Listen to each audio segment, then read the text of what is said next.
তো প্রতিদিনের মতো সকালবেলা উঠে সমস্ত বাসি কাজ সেরে স্নান টান করে ঠাকুরের ভোগ জল দিয়েছি। শুধু একটাই বাসি কাজ থেকে যায়, যেটা বিছানা তোলা। সেই বিছানা তোলাটা আর কখনোই সম্ভব হয়ে ওঠে না।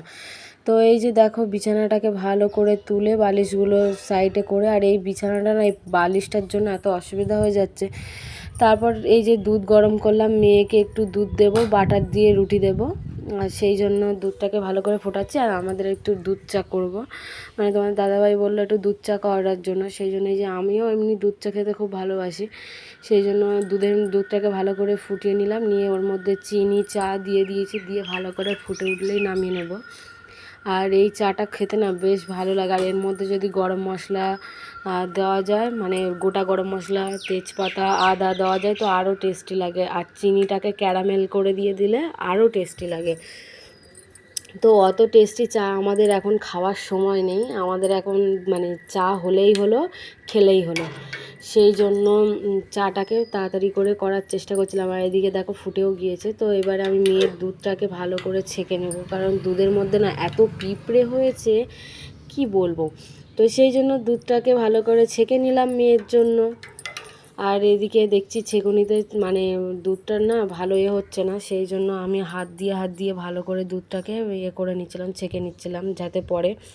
আর ও একটু বাটিতে করে দিচ্ছিলাম, যেহেতু বাটার রুটি দেবো সেই জন্য, আর কাপে করে দেওয়া হয়নি। তারপর আমাদের এই চাটাও ভালো করে ছেঁকে নিলাম, নেওয়ার পর তোমাদের দাদাভাইকেও দেবো।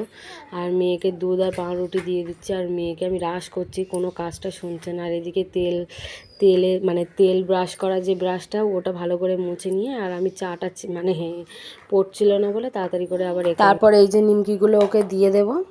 তো এই নিমকিগুলো খেতে না ভালোই হয়েছিল, খুব বাড়িতে বানিয়েছিলাম তো টেস্টি হয়েছিল। আর এই যে মেয়েকে দেবো দুধ আর একটু চিনি দিয়ে ওই তেল ব্রাশটা করে দেবো। আসলে সে চামচটা না আনতে ভুলে গেছিলাম, তো ওর বাবাকে দিয়েছি, চা দিয়েছি, নিমকি ভাজা দিয়েছি, আর মুড়ি চানাচুর আছে, যে যেটা খেতে পারে। আর আমিও নিলাম। এই যে নিমকি ভাজাগুলো করেছিলাম, দু একটা পুড়ে গিয়েছিলো, কিন্তু ওইগুলোই বেশি টেস্ট হয়েছিল।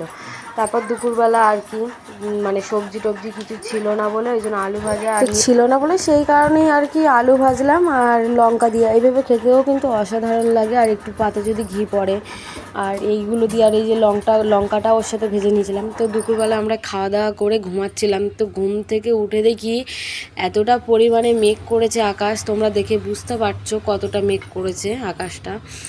তো এই দেখো, আমি না প্রথমে ক্যামেরাটা ভুল করে মানে ভুলভাবে ধরেছিলাম, সেই জন্য এরকম দেখাচ্ছিল।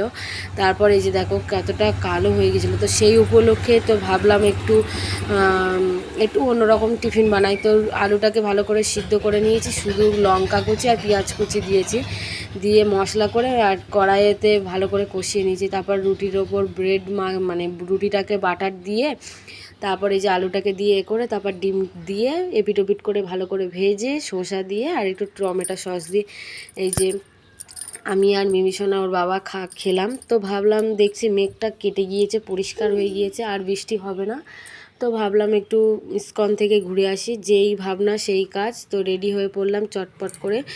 আর দেখো আমি রেডি হচ্ছিলাম, আর ওর বাবাকে ডাকছিলাম, কিছুতেই আসছিল না। আর মেয়েদের একটু রেডি হতে অনেক সময় লাগে, কিন্তু জানি না আমার কেন, মানে যদি বলে যে 1 ঘন্টা দিতে হবে, তো 1 ঘন্টা আমার লাগবে না, 10-15 মিনিটের মধ্যেই আমার, 10-15 মিনিটও লাগবে না, 5 মিনিটের মধ্যেই আমি রেডি হতে পারবো। আর আমার অত সাজগোজের কোনো প্রয়োজন নেই, আমার সাজগোজ করতে এমনি ভালো লাগে না। তো শুধু চুলটাকে বাঁধলাম, বিনুনি করলাম, একটু টিপ পরলাম, আর জাস্ট একটু সিঁদুর পরলাম, এই হচ্ছে আমার সাজগোজ। এর থেকে আর বেশি কিছুই না আমার কাছে। অনেকক্ষণ ধরে সাজা গোজা আমার ওসব ভালো লাগে না। তো শাড়ি পরতাম, ইস্কনে যাব তো শাড়ি পরতাম, তো শাড়িগুলো না একটাও ধোয়া ছিল না, মানে শাড়িগুলো ধোয়া ছিল না ছিল, মানে আমি না একবার করে পরে, আর যে কটা শাড়ি ছিল সেই কটা শাড়ি পরে ভিডিও করেছিলাম বলে আর মনে ইচ্ছা ছিল না। তারপর তোমাদের দাদাভাইকে বললাম জানলাগুলো দিয়ে দিতে, তোমাদের দাদাভাই জানলাগুলো দিয়ে দিল। দিয়ে এবারে আমি এই ব্যাগে ছাতা ঢোকাতে পারছি না, তোমার দাদাভাইকে বলছি, তো বলছে না তুমি করো, আমি জানলা লাগিয়েছি, তুমি ব্যাগটা গোছাও। তারপরে আর কি এই যে ব্যাগটাকে ভালো করে গুছিয়ে নিয়ে, রুমালটাও সমস্ত কিছু, আর একটা প্যান্ট নিলাম, যেহেতু আমার মেয়ে খুব একটা ভালো না। তো তারপরে এই যে চলে আসলাম, এই যে রথ উঠেছিল না, সেই রথটা এখনও দেখছি রয়েছে, তো ভাবলাম একটু ভিডিও করে তোমাদেরকে দেখাই। তো আর কি, চলো ভিতরে যাই।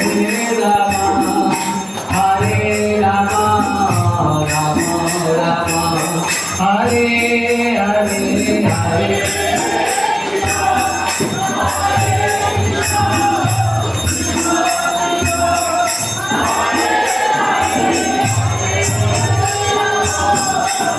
তারপরে আর কি বাড়ি চলে আসলাম। তোমাদের দাদাভাই ডিউটিতে যাবে, সেই জন্য নাইট ডিউটি যাবে, সেই জন্য আর কি তোমাদের দাদাভাই বলছে ভাত তরকারি করতে হবে না। তো আমি আর কি করব, একটু আলু দিয়ে চপ করেছিলাম, তরকারির আলু দিয়ে, সেই আলুর চপ দিয়ে মেয়েকে ভাত খাওয়াচ্ছি। আর এইগুলো খেতে না আমার বেশ ভালো লাগে।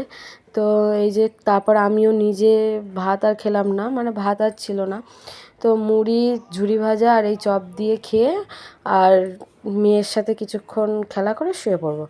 তো এই যে দেখো, আমি আর মেয়ে খাওয়ার সময় একটু এই মজা মশকরাগুলো করে নিলাম, নিয়ে তারপরে এই যে খাওয়া দাওয়া হয়ে গিয়েছে, আর এই যে মেয়ের সাথে একটু খেলা করাও হয়ে গিয়েছে। তারপরে মেয়ে আমার গালে একটু হাম্পি দিচ্ছিল, আমিও দিচ্ছিলাম। তো ওকে একটু ঘুম পাড়াবো, একটু দেরিতেই ঘুম পাড়াবো আজকেরে।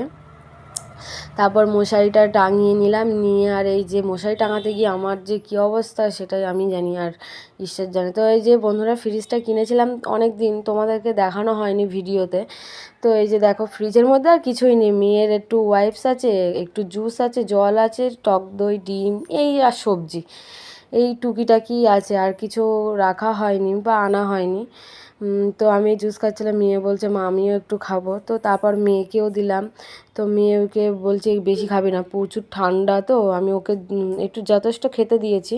তো ওর খাওয়া হয়ে গিয়েছে, ওর ঠান্ডা লাগছিলো বলে আর খাইনি। তারপর আমিও একটু খেয়ে রেখে আর মুখটাকে একটু ফ্রেশ হয়ে এসেছি। তারপর ওর গালেতে একটু ওষুধ দেব।